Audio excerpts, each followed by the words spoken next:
Welcome to 4.0 to Pro, the pickleball podcast that focuses on a single shot, tip, or strategy to improve your pickleball game with every single pocket-sized episode. Our goal is to make you better on the court every time you hear our voices. Ladies and gentlemen, welcome to another episode of 4.0 to Pro, your pocket-sized pickleball podcast where we teach you a single shot of strategy every single episode. I'm Michael O'Neill here on a rainy Long Beach day, joined by Mircea Marariu there in Boca Raton, Florida. What is happening, sir? Hello, my friend. It's not as sunny as I would like today. It's overcast, but we had a smattering of light rain, but it was very light, so we could play through, which is always great. So got a few pickleball sessions in today, which was fun. So hopefully everyone got a little pickle in today. We had a cloudy day the other day that was kind of misty, and it felt like playing on clay. We were able to kind of slide and do clay court shots, which was sort of fun. And I managed to keep both ACLs intact, which was a win of the day. Yeah, that's a big W in that context for sure. So, fellas, ladies, we've spoken on the show about targeting before and intentionality, where every shot has a purpose.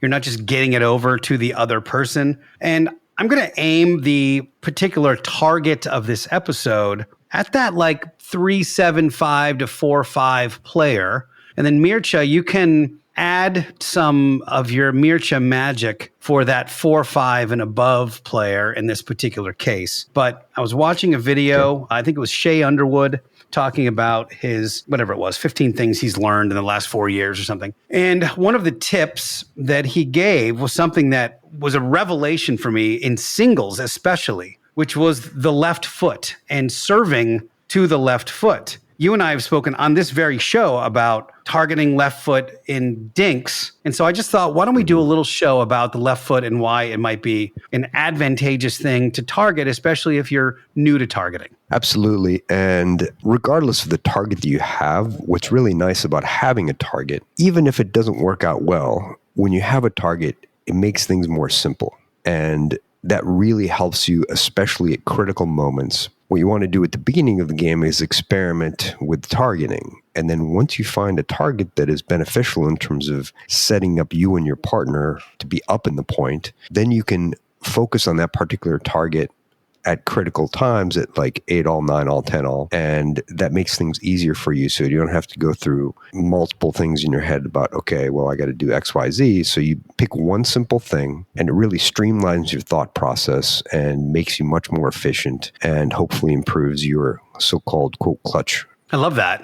Why don't we get into the nuts and bolts of it here? One of the things I like about it in general is that global view. As you have come to this show with so much emphasis on communication and this very holistic view of pickleball in terms of like everything is connected. For me, a lot of the origin of this show was to work on one single thing. And sometimes when we push back on each other, you're like, yeah, but it's connected to this, and this, which I totally, you're right, it is. I think working on these individual things and at the very least having someone be cognizant of, cool, let me just simplify everything. If I'm just aiming towards a particular target, that's going to simplify my life a little bit. Exactly. Let's start with serving. And we'll start with the standard sort of right side serve, like how you might start a game, which we would call the deuce side in tennis. And the ad side would be that left side player going to the other left side player. But we start on the right hand side. That left foot target on serve is fantastic. If you are aiming, because first of all, it's really great to have something to aim for while you're serving. A lot of people just try to get it in the box. But if you're really going, you know what, I'm going to target that dude's left foot, it makes the other person, first of all, make a choice. Am I going to hit this with a forehand or with a backhand? If it's a forehand, they've got to move substantially to the left to be able to take a forehand, which pushes them into that left side player. If they're going to take a backhand, they have to now quickly shift to the right to give themselves enough breathing room to actually hit that stroke. But very often you can jam them and they end up with a very weak return that you can then pounce on from the other side. Yeah, exactly. Whenever you're making another player have to make multiple decisions and really minimize their body positioning where they want to do the opposite, they want to maximize it. Whenever you're doing that, you're basically setting yourself up for a better return. And that's really what we want. And you have to walk before you can run. So obviously you want to have a consistent serve when you're first starting out. But now we're talking about getting better and better. So you're executing higher level skills. And that is one of them, which is the body serve. That's really what you're talking about.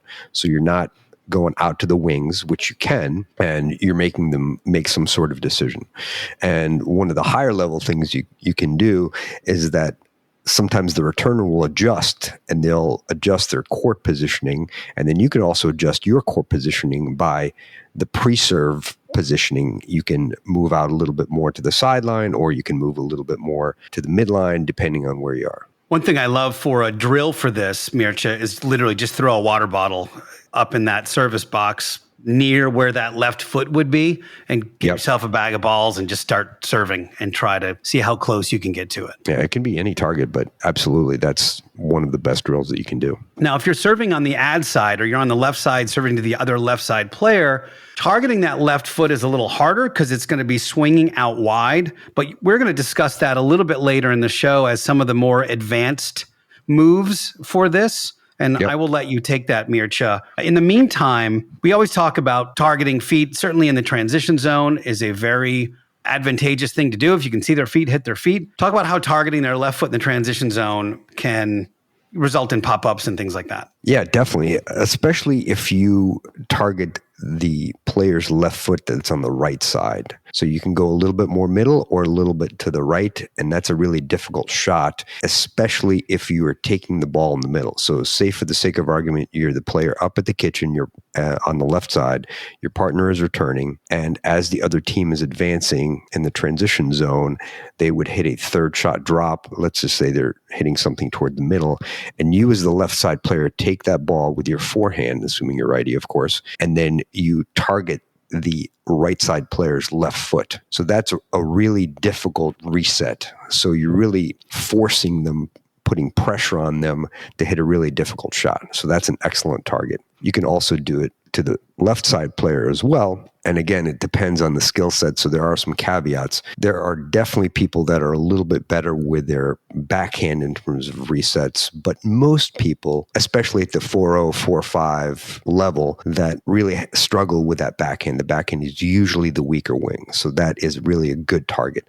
The bigger thing is to really make sure you're trying to get it at their feet. Or I really like to go middle to make them stretch or go together and make a decision. The harder you hit it, the more it has a chance to go out or be in their wheelhouse, so at the torso level. Even if you don't have to hit it as hard, which you probably won't, especially if they get a drop, you really want to get them to hit the ball up. Let's just face it. I mean, that's one of the most simplistic ways of looking at pickleball. You want your opponents to hit the ball up, and you want to hit the ball down. You want to get that pop-up, that meatball where you can crush it. But even then, you're going down.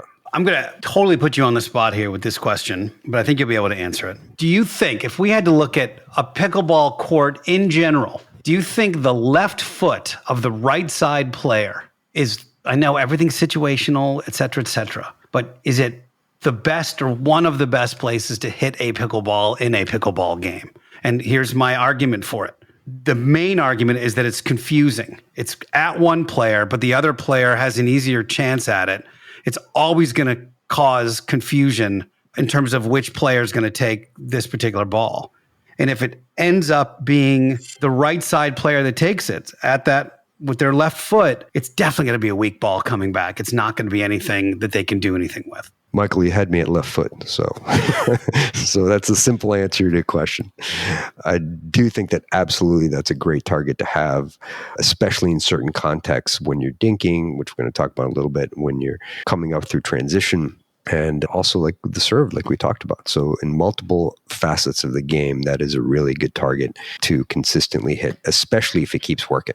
So let's talk about dinking, actually. If I'm on the right side and I'm going to try to target that right side other player, it is a little bit contingent on how much reach, how long that left side player is. You play with some of these tall guys like Stefan Andrin and these big, lanky guys that have what feels like a 10-foot wingspan. It's going to be harder to get that ball to them. Do you have any tips on how you might do that, or does that effectively eliminate that shot from the playbook? It doesn't eliminate it. You just have to keep in mind that if the left side player is moving a lot and they have a lot of reach, you may need to switch up your patterns a little bit. And one thing you can do to access that left foot is basically dink more wide or more cross court to the right side player's forehand, pull them out a little bit, and then you have the ability to target their left foot. You open up that left foot. Or you may be able to have this pattern where you're dinking cross court to someone's forehand on the right side if you're on the right side, and then the left side player moves over, so they've moved over towards the middle, so that opens up the left side player's left foot. So one to the left foot of the left side player. Then again, that opens up the left foot of the right side player. So these are higher level skills, but for every reaction, there's an equal and opposite reaction. So conceptually, one of the cool things I think about that is it starts getting people to think in pattern versus a single shot. You're suggesting either go wide to the left, get that right side player out to the left, which opens up that left foot a little bit, or go down to the right, where the left side player then has to adjust, and you're basically keeping them honest. This is pushing a batter back in the batter's box a little bit because they're too much in the middle at this point. The guy's too much of a presence in the middle. Let's move him out a little bit. Exactly. And this really comes up a lot in mixed. Typically, the female player on the right side, and that female player is trying to hit to the left foot of the other female player. One of the great patterns is for either myself as the left side player to dink over to the guy, so dink cross court. And so he will try to dink straight ahead to the female, and that usually allows her to control the dink a little bit more, because the straight ahead dinks are a little bit more difficult to put pressure on because it's a shorter distance and the ball is going straight as opposed to at an angle. If you have the right side female player hitting cross court away from the guy all the way out to the side, one of the ways that we can change the pattern a little bit is to have the female partner dink straight ahead, obviously carefully, so you don't get an Ernie or a really fluffy ball. But then they usually get an easier dink back to themselves. And then that opens up, again, the left foot of the right side player. My favorite part about this in general is that it can really cause a lot of confusion, including when you and I played. There was a lot of balls that were coming towards my left foot that my instinct would be to take. When you've played in as many tournaments as you have and you've had as many pickleball partners as you have, you guys have to get used to letting that ball go. And me on the right side, literally taking a step back and getting out of your way so that you have all the options that you might have on a dink, where you can go to the left side player, you can go to the middle, you can go to the right side player, versus what I have. It really reduces my options. My only real shot is to go back diagonally to really the right foot of the right side player if I decide to take that ball that's at my left foot. Really difficult to get it to the left side player across from me. Like, that's a very hard shot to redirect and not pop up and make into some kind of bad ball. So whether it's rec play or it's tournament play, it's such a potentially confusing shot. And it really does require some good communication between the players so that you don't get mucked up on the court. It is. And let's clarify this context. So the context is you and I were playing. It was actually our first time playing together. And I was on the left side, you were on the right side. And usually the context where either you were dinking straight ahead to the player on the left, or I would dink something cross court to the player on the left. And that player on the left was targeting your left foot. So the ball was coming towards me in the middle to your left foot, yet I was right there with a forehand. So if you let that ball go, I can hit a forehand inside out. I can speed up inside out. I can speed up in the middle. I can dink in the middle. I can go cross court. So I have all these different options. Whereas when you're taking that ball on your left foot, when it was coming from that left side player, I knew exactly what you were doing. You were dinking inside out with respect to your backhand. So you were taking a backhand, hitting it inside out to that player on the right with a defensive shot, where I had all these other options. I call it a hockey stop. When you're that right side player, don't make hockey stops. You're not trying to stab a ball with that paddle, because it's literally coming right at the forehand of the left side person. Just let that ball go. And I think it does require some discipline. It requires some reps to recognize that stuff. It also requires the partnership to have some trust that that person knows it's coming and is going to do something with it. Because I've played plenty of games since then where I've been like, oh, let that ball go. And they're, oh, I thought you were going to get that. It's like, no, that's, and I always have to say something. I will be your Colin Johns here. I am letting you control the rally from there. So I'm going to give you that every single time. I want to say I'm somewhat shocked, but maybe I'm not, with how many people just aren't used to being in that position where they now have to command the court. Absolutely. And as a left side player, that's your role for the most part, is to command the court, especially if the ball is going to the opposing left side player. Then you want to be more in the middle. You want to help protect your partner's left foot. And that's really how you optimally play that left side. One of the shots that I still catch myself struggling with, Mircea, is when I'm on the left and someone hits me a low volley to that left foot, and it's kind of a tweener. It's not quite high enough to want to take it out of the air. It's a little bit too wide to take a step back and give myself a little bit more time. So I am forced to take this low volley. And what I often do still is I will focus on getting back to my ready position in the middle of the court before I've hit the shot. So I'm pulling up on the ball a little bit. Which means that sometimes I hit it off the very edge of my paddle or I hit it into the net or something like that, versus staying in the shot and staying down, letting it hit my paddle, and then going back to my ready position. It's, to me, a difficult shot to navigate, but it's another shot that is a great advantage if someone can hit that nice slice, low ball that is kind of a tweener. Yep, absolutely. And that's why you really want to work on your dink volleys. That's really the first step to attacking, I feel, is that when you're able to take what are dinks from the opposing players, multiple dinks, and you're able to volley those and you're able to dink them back into the kitchen. And I like to try to dink them in the first half of the kitchen on the opposing side, give them a little bit of an arc. And even though it's a little bit of a quote, dead dink, unquote, it is close to the net and it's really difficult to attack easily. They have to hit it up, and I'm often ready, so I almost bait people into attacking. So I really love to do a drill where you just focus on taking as many balls in the air as you can, and then the next steps will be taking that ball that you're volley dinking and attacking it. And it's as simple as a poke. And even if it's below the net or your knees or your shins, you can actually just poke it up into the chest of the player in front of you. And you also have the advantage of using the net court. So they lose the ball for a second in the net court, and then it's coming up on them, and it often causes a pop-up. Another thing you can do is lob volley with that. You're reaching in, you have multiple dinks, and then you hit a lob.